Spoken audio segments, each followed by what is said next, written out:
નમસ્કાર કલમ યુદ્ધ સમાચારની સાથે હું છું આપની સાથે પાયલ બાંભણિયા। તો જોઈએ આજના મહત્વના સમાચારમાં। ભરૂચમાં ભાજપના ખાડાઓમાં આપનું નવું અભિયાન। ભરૂચમાં નવું અભિયાન જાડેશ્વર તુલસીધામ વિસ્તારના મુખ્ય માર્ગોનું સત્યાનાશ વળતા ભાજપની ઝંડી ઉપર ભાજપની ટોપી લાગી।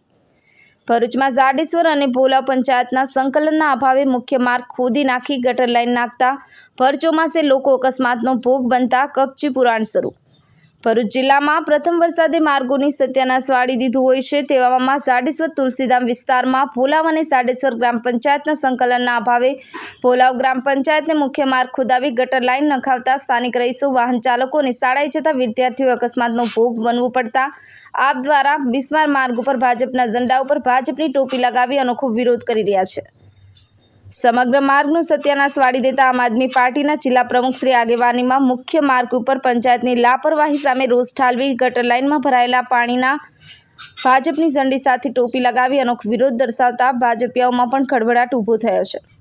ભરૂચ જિલ્લામાં લોકસભાની ચૂંટણીમાં મતદારોએ પોતાનો મિજાજ બતાવ્યો છે, છતાં ભરૂચમાં ભાજપની નિષ્ક્રિયતા આગામી દિવસોમાં નુકસાન કરે તેમ છે। ત્યારે ચોમાસા પ્રથમ દિવસે જ ફરી એકવાર કોન્ટ્રાક્ટરોની ભ્રષ્ટાચારોની પોલો ખુલ્લી મૂકી દીધી છે, જેના પગલે ભરૂચ જિલ્લાના 9 તાલુકામાં બિસ્માર બની ગયેલા માર્ગો ગટર ઉપર ભાજપના ઝંડા લગાવી સોશિયલ મીડિયા ઉપર ફોટા અને વિડીયો વાયરલ કરી અનોખો વિરોધ કરી રહ્યા છે। 6 ટર્મના સાંસદે પોતાના કામો કરવા માટે પણ સોશિયલ મીડિયા પર પોસ્ટ મૂકવી પડી। બ્યુરો રિપોર્ટ કલમ યુદ્ધ સમાચાર રમેશ સત્યની સાથે। જે લોકોને ભાજપના વખાણ કરવાની જે આદત પડી ગઈ છે, જે ખરેખર ભાજપની વાહવાઈ કરે છે, આ એ લોકોને ખાડા મુબારક। કારણ કે ભાજપ હર હંમેશ જેટલા પણ નેતાઓ છે, સરપંચો છે, હવે આ તાલુકા હવે જિલ્લામાં હમણાં પંચાયતોના હમણાં જે ઇલેક્શનો આવી રહ્યા છે એટલે હવે આ લોકો કામ ચાલુ કરશે।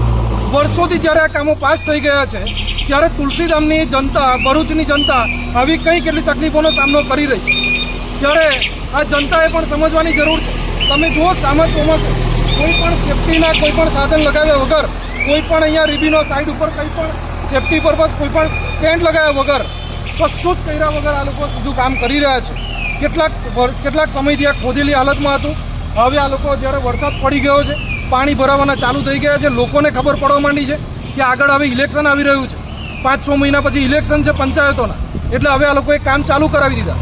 હું ભોલાવ ગ્રામ પંચાયત અને જાડેશ્વર ગ્રામ પંચાયત જો આ બંનેની સહમતિ હોત તો આ જેએનએફસીની જે દિવાલ છે એને અડી અને આ પાઇપ નખાઈ શકત અને આ નખાવી અને જનતાને તકલીફનો સામનો ના વેઠવો પડે। આ ચોમાસે પણ આવું છે, લખવું હોય તો લખી રાખજો, આવનારા 2025નું જે ચોમાસું આવશે એમાં પણ આની આ જ હાલત રહેવાની છે। કારણ કે વર્ષોથી આપણે જોતા એવા છે, આ લોકો ફક્ત અને ફક્ત થૂક લગાવ્યા સિવાય કોઈ કામ નથી કરતા। તુલસીધામનો આખો મેઇન રોડ તમે જોઈ લો, ટીડીઓને વારંવાર રજૂઆત કરી, તેમ છતાં ટીડીઓએ આને ધ્યાન પણ નથી લીધું। ટીડીઓને કેટલીક વખત મેં ટેલિફોનિક રજૂઆત કરી, હું તુલસીધામમાંથી દરરોજ અવર-જવર કરું છું, તેમ છતાં આ લોકોએ ધ્યાન નથી લીધું। ત્યારે જઈ અને આમ આદમી પાર્ટી આજે અવાજ ઉઠાવવાની જરૂર પડી છે અને આજે આમ જનતા માટે અમે લોકો અવાજ ઉઠાવી રહ્યા છે। ત્યારે આશા રાખું છું કે જનતા પણ આની અંદર સાથ અને સહયોગ આપે અને જનતાએ પણ આનો અવાજ બનવું પડશે।